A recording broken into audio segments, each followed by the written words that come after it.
만남은 마치 첩보 영화의 한 장면처럼 조심스럽게 이뤄졌습니다.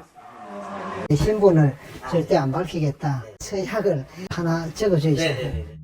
자신을 대학 교수라고 소개한 남자는 먼저 자신의 신분 보장에 대해 분명히 하고 싶다고 했습니다. 서약서를 확인한 후에야 시작할 수 있다는 이야기. 상당히 이제 좀 뭐랄까 좀 통이 커덕할까, 뭐 선이 굴덕할까. 옷 차림이나 이런 거 보면 상당히 어떻게 보면 좀 사치가 아주 심한 고급스러운 그런 그 모습. 그것은 이 나라를 쥐락펴락했다는 한 거물에 대한 내용이라고 그는 말합니다. 우리 보여줄게 해가 사진 찍어가 보내주더라고. 1조원짜리로. 1조 원 수표를 가지고 있다는 그 인물은 지금은 탄핵된 전직 대통령의 친척으로 당시 청와대의 여러 은밀한 사업들에 관여해 왔다는 윤 여사. 뉴스 나오기 전에 그 얘기를 하면 그 이튿날 뉴스로 나와. 또 최순실이 사건 터졌을 때도 그 사건 스토리를 어떻게 그렇게 뭐 언론에서 안 나오는 얘기를 자기하고 소상하게 다 얘기를 하더라고. 그 위치에 걸맞게 남다른 정보력을 자랑했다는 그녀가 어느 날 최 교수에게 이런 제안을 해왔다고 합니다. 청와대 한번 근무해볼 생각이 없느냐고. 그리고 어떤 자리냐고. 그러니까 뭐 아직 자리 확정된 건 아니고 자기가 추천해주겠다고. 그래가 이제 서류 준비해가지고 바로 올라올 수 있느냐고. 그래가지고 이제 이력서하고 소개서하고 뭐 이런 서류 뭐 준비해가지고 내가 급히 올라갔지. 주말에 잘 놀고 계십니까, 여러분? 저는 뭐 잘 지내고 있습니다. 저는 오늘 그거 장 대표들하고 만나봤고, 네. 그것이 얘기하신 걸로 알고 있어요. 주말인데도 나와갖고 안에 있습니다. 예? 오라버니요. 그래, 알았어. 여보세요? 예. 대통령하고 얘기하다가 누구하고 통화하냐고. 안 하더라고. 통화를 잘 못하게 하거든. 조달이 많으니까. 이런 통화를 하고 며칠 뒤 아주 마음에 쏙 드는 자리 했어요. 발표나거든 보세요. 자리가 어디라 그러면은 뒤에 대리 없잖아. 예, 알았어요. 저녁 제가 대접 할게요, 그럼. 잠깐 오라버니 끊지 말고 있어봐요. 네, 저녁 대접 제가 할게요. 예. 그래, 그 자리 주면 저녁 대접 할게요. 예, 알겠습니다. 여보세요? 예. 김규진 씨하고도 같이 있거든요. 하루빨리 교수직을 정리하란 얘기를 듣고 사직서를 낼 때까지만 해도 그는 상상조차 하지 못했다고 합니다. 이제 또 세월호가 터지고 뭐 이 하니까 또 오늘 오락할지 내일 오락할지 그걸 기다리면서 이제 그걸 보내니까. 예기치 못한 사고가 발생하면서 모든 일이 무기한 연기된 겁니다. 그렇게 대기 상태로 2년을 보낸 어느 날 예, 우리 전화 받으시네. 저기 뭐고 슬슬 준비하시라고 이제. 오라고 슬슬 준비하시고 23일 날 아니면 24일 발표한다 그러시네. 다시 날짜가 잡혔다는 연락이 왔지만 여기 진료 미래 때문에 막 시끄러우니까 소식은 저 여사도 있으면 하네요. 이번엔 국정농단 사태가 다시 발목을 잡았다고 합니다. 하지만 되돌리기엔 이미 너무 많은 시간과 돈을 쏟아부은 상황. 자기 요구하는 거 많아봐야 400이고 300이고 500이고 이런 식이었고 뭐 100만 원, 뭐 자원 50만 원 뭐 이런 식으로 이제 저거 하니까. 근데 그게 나중에 뭐 쌓이니까 4년 되니까 그게 거의 한 2억 가까이 돼요. 대통령님 저기 휴가 중인데 맛있는 거 좀 사줘요. 그래, 그냥 수만한 뭐 구두교환한 거한 40개 정도, 100만 원이면 괜찮고. 그러니까 하니까 한 2억 가까이가 들어요. 해주고 오라버니가 한 300만 좀 더 내줘. 윤 여사에게 돈을 보낸 횟수만 128회. 더 이상 돈 빌릴 곳도 없다며 하소연을 하는 최 교수에게 그녀는 사진 한 장을 보내왔습니다. 지금 나한테 있거든요. 카메라 찍어서 지금 보낼 수 있게. 그래. 어려운 거 아니야. 지금 바로 찍어서 보낼 수 있게. 그래요. 바로 0이 12개. 무려 1조 원권 수표의 사진이었던 겁니다. 1조 원짜리 수표는 사실 본 적은 없습니다. 저도 한 번도 본 적 없습니다. 어때 보이세요? 누가 봐도 이거는 진짜랑 똑같이 보입니다. 이 수표는 이쪽에 그걸 끊는 거와 동시에 3개가 끊어 나와요. 그래갖고 전에 하나 보관하고 제가 그거를 갖고 있고 하나는 금융 감독원에 들어가 있다고요. 네, 이거는 지금 바로 은행 결과만 바로 제가 이 현금을 할 수 있어요. 처음 1조 원 수표 사진을 받고 최 교수는 은행에 문의 전화를 걸었다고 합니다. 그 수표를 한번 가져와 보세요. 그 저희들이 1조 원 수표는 본점에서 이제 저거 확인이 돼야 될 부분인데 그 가져오라 하니까 그게 이제 기대가 모든 게 다 사도 깨진 그게 되니까 그냥 내가 믿고 그냥 막 보관만 하고 있으면 되는 거지. 설마 이거 되는 거예요. 아무리 생각해도 이건 아니다 하는 그런 판단이 있어가지고 경찰에 고발을 했거든요. 잡힐 듯 잡히지 않던 꿈을 꾼 지 4년 6개월 만에 그는 경찰서를 찾았습니다.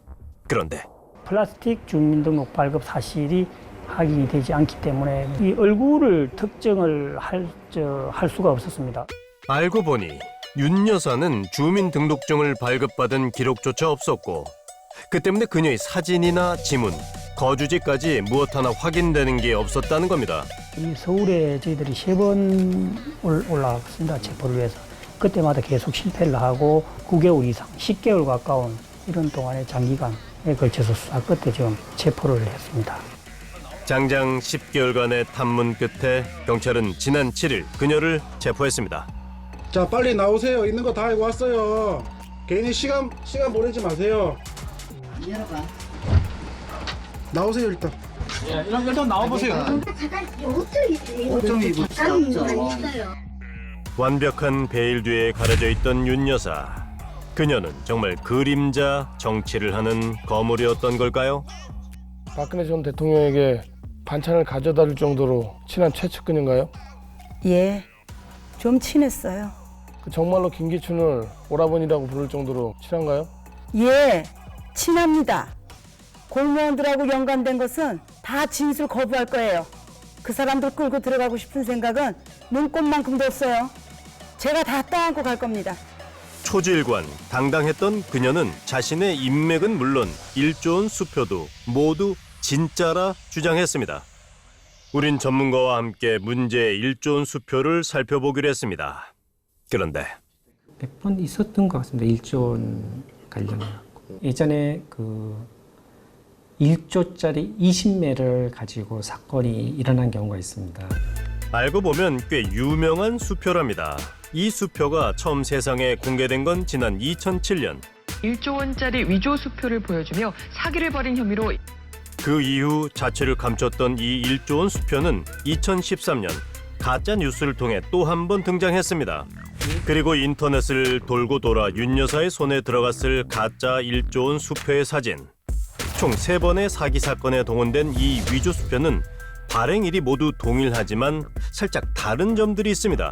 은행에서 만드는 수표는 10만 원짜리 같은 경우는 아예 적폐공사에서 13이 아예 인쇄돼서 나옵니다. 그게 10만이라는 숫자가 아예 인쇄돼서 나오고요. 100만 원 이상 되는 일반 수표는 19번이 찍히는 거는 금액이 제한이 없기 때문에 이 뒤에 여백이 공간으로 나옵니다. 처음 위조범들이 만들어낸 이 수표의 허점들이 윤 여사의 손을 거치며 꼼꼼히 보완됐던 겁니다. 수표에 대해서 좀 아는 사람이 한 거죠. 일반인들이 봤을 때 진짜랑 똑같은 거죠. 하지만 중요한 건 은행권에서 발행된 숫자 최고가 12자리입니다. 12자리? 예. 근데 1조까지 하면 13자리이기 때문에 그 자체도 기계상으로 발행이 안 되는 거죠. 13자리. 1조 원권 수표는 애초에 존재할 수 없다는 점입니다. 남이 위조한 수표를 재활용하며 통 크게 사기를 친 윤 여사. 그녀는 대체 어떤 사람인 걸까요? 2005년도부터 지금까지 13년 동안에 걸쳐서 총 그 3가지 사건으로 이제 이루어져 있는데요. 2005년도 당시에 그 영부인과 친하게 지내는 사이다. 그룹 회장님이 행부되는 사이다. 13년 전엔 재벌 회장의 처제라며 1억여 원을 편취한 그녀가 7년 전엔 청와대 모 행정관의 어머니 행세를 하며 2억 원을 챙기기도 했다는 겁니다. 하지만 사진도 지문도 없어 수배조차 못하던 사이 또다시 비선실세 행세를 하다 덜미를 잡힌 윤 여사.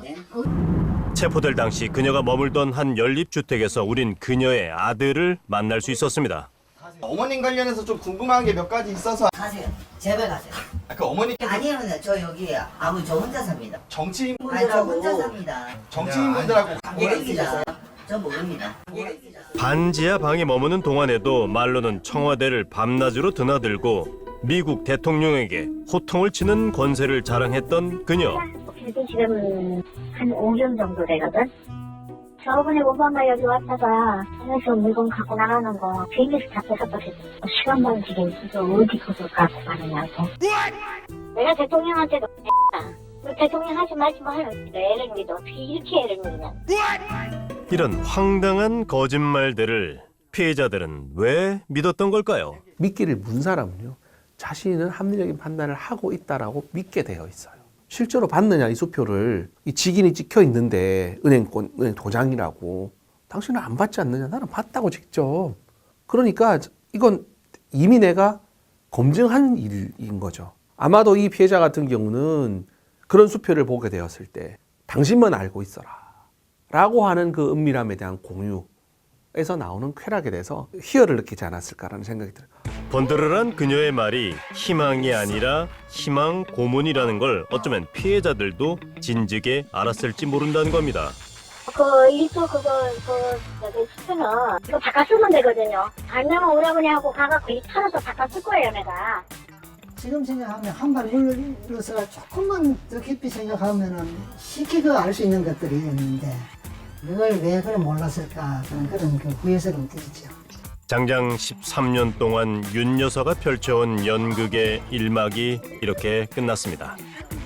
하지만 실력보단 인맥이, 공정한 경쟁보단 은밀한 뒷거래가 통하는 현실이 계속된다면 어느 누구에 의해서건 이 허황된 연극은 끝나지 않을 겁니다. 아이고 힘들어. 쉬어야 돼. 쉬어 아니 쉬고.